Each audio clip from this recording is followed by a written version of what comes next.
Assalamualaikum warahmatullahi wabarakatuh. Welcome back to my YouTube channel. Kembali lagi bersama Yu Berbagi Channel.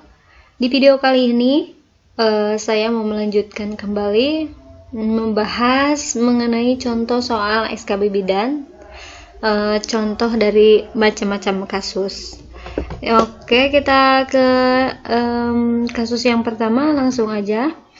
Soal yang pertama, seorang perempuan umur 30 tahun, G2P1A0, hamil 32 minggu, datang ke BPM dengan keluhan merasa sesak sejak 1 minggu yang lalu. Hasil anamnesis merasa penuh di perut bagian atas. Kemudian hasil pemeriksaannya tekanan darah 120/80, kemudian nadinya pernapasan 20 kali per menit, nadi 84 kali per menit, TFU 30 cm, bagian pundus teraba bulat keras melenting dan bagian bawah teraba bulat lunak kurang melenting. DJJ 140 kali per menit, terdengar jelas di atas pusat. Rencana asuhan apakah yang paling tepat dianjurkan pada kasus tersebut? A. Sering menyapu dengan sapu yang pendek. B. Gerakan dorsal recumbent. C. Gerakan knicis. Atau D. Posisi Tendenburg. Kemudian E. Berjalan santai. Kita lihat pembahasan dan jawabannya. Jadi jawabannya adalah C. Gerakan knicis. Jadi pada kasus tersebut mengarah kepada masalah kehamilan dengan sungsang, ya, sehingga asuhan yang tepat pada kasus tersebut adalah menganjurkan ibu untuk melakukan gerakan knicis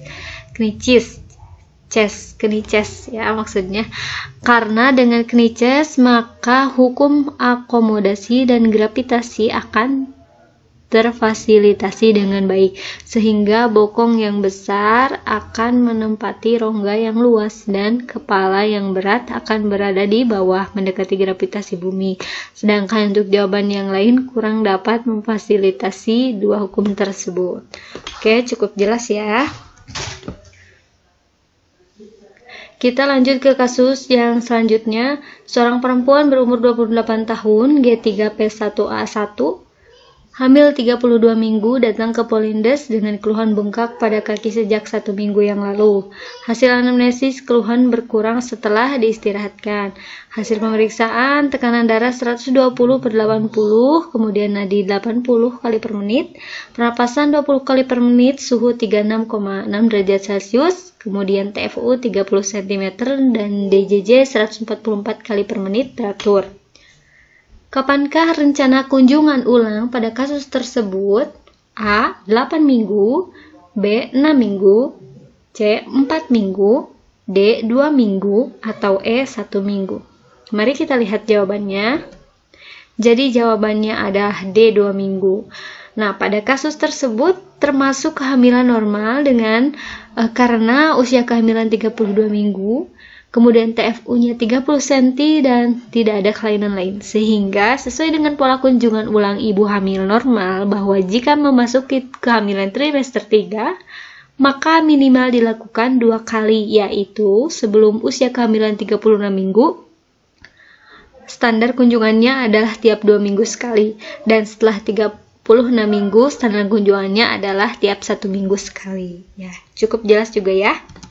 Oke, kita ke kasus yang nomor 3. Seorang perempuan umur 27 tahun, G3P1A1, hamil 20 minggu, datang ke BPM untuk memeriksakan kehamilannya. Hasil anamnesis merasa pusing sejak 1 minggu yang lalu. Hasil pemeriksaan, tekanan darah 120/80, nadi 80 kali per menit, pernapasan 42 kali per menit, dan suhunya 36,6 derajat Celcius. Kemudian pemeriksaan penunjang, HB-nya 11,2 gram. Nah, berapakah dosis tablet FE yang dianjurkan sesuai kasus tersebut? A. 1 kali 120 mg, B. 2 kali 80 mg, C. 1 kali 80 mg, D. 2 kali 60 mg, dan E. 1 kali 60 mg. Oke teman-teman, kita lihat berapa ya dosisnya. Nah, jadi jawaban yang tepat adalah E, 1 kali 60 mg. Nah, pada kasus tersebut merupakan kehamilan normal karena tanda-tanda vital normal HB nya itu 11 gram per sen, sehingga tidak masuk kategori anemia. Untuk asuhan yang tepat adalah memberikan FS 1 kali 60 mg ya, minimal 90 tablet selama kehamilan, lebih tidak apa-apa ya. Oke, kita ke kasus yang selanjutnya, kasus nomor 4. Seorang perempuan umur 25 tahun, G1P0A0, hamil 8 minggu, datang ke BPM untuk memeriksakan kehamilan. Hasil anamnesis 1 bulan yang lalu pernah mengeluarkan perdarahan bercak sekali saat awal kehamilan. Hasil pemeriksaan tekanan darah 120/80, kemudian nadi 88 kali per menit, pernapasan 20 kali per menit, suhu 37 derajat Celcius. TFU belum teraba, HCG urin, tes positif. Informasi apakah yang paling tepat sesuai kasus tersebut? A. Observasi dalam 24 jam. Kemudian B. Penkes tanda-tanda bahaya. C. Penkes fisiologi kehamilan. D. Tirah baring. Atau E. Rujuk ke RS. Nah, kita lihat pembahasannya ya.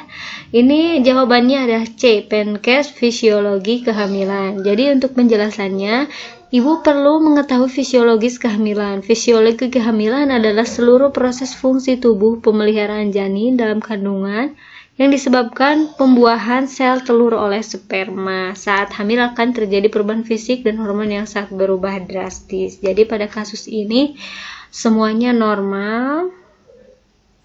Karena ini awal sekali, masih 8 minggu. Jadi pemberian informasi mengenai Penkes fisiologi kehamilan itu yang paling tepat. Oke, kita ke kasus yang terakhir. Nomor 5, seorang perempuan G1P0A0 hamil 32 minggu datang ke BPM dengan keluhan sering pusing sejak 1 minggu yang lalu. Hasil anamnesis, keluhan disertai mudah lelah. Hasil pemeriksaan tekanan darah 100/70 ml hemoglobin, kemudian nadi 80 kali per menit, pernapasan 20 kali per menit, suhu 36,5 derajat Celcius, kemudian TFU 30 cm, DJJ 146 kali per menit, teratur, kemudian HB 10 gram per sen, dan protein urinnya negatif. Diagnosis apakah yang paling tepat mungkin pada kasus tersebut? A. Kehamilan malposisi. B. Gejala preeklamsi. C. Suspek bayi kecil. D. Anemia fisiologis. Atau E. Gejala hipotensi. Oke, kita lihat. Jadi jawabannya adalah D. Anemia fisiologis. Pada kehamilan akan terjadi suatu keadaan anemia fisiologis yang terjadi sebagai akibat peningkatan volume sirkulasi dan komponen plasma yang tidak sebanding dengan peningkatan komponen seluler, sehingga akan terjadi gambaran hemodilusi. Jika kadar Hb 10-11 gram dianggap sebagai anemia fisiologis atau pseudoanemia. Jika seorang wanita hamil dikatakan anemia patologis, kadar Hb-nya yaitu kurang dari 10 gram. Suatu anemia patologis dikategorikan berat atau disebut anemia grafis jika kadar Hb 6 gram. Oke, cukup jelas ya. Oke, terima kasih sudah menonton video ini dari awal sampai akhir. Semoga bermanfaat. Jangan lupa subscribe, like, juga komen.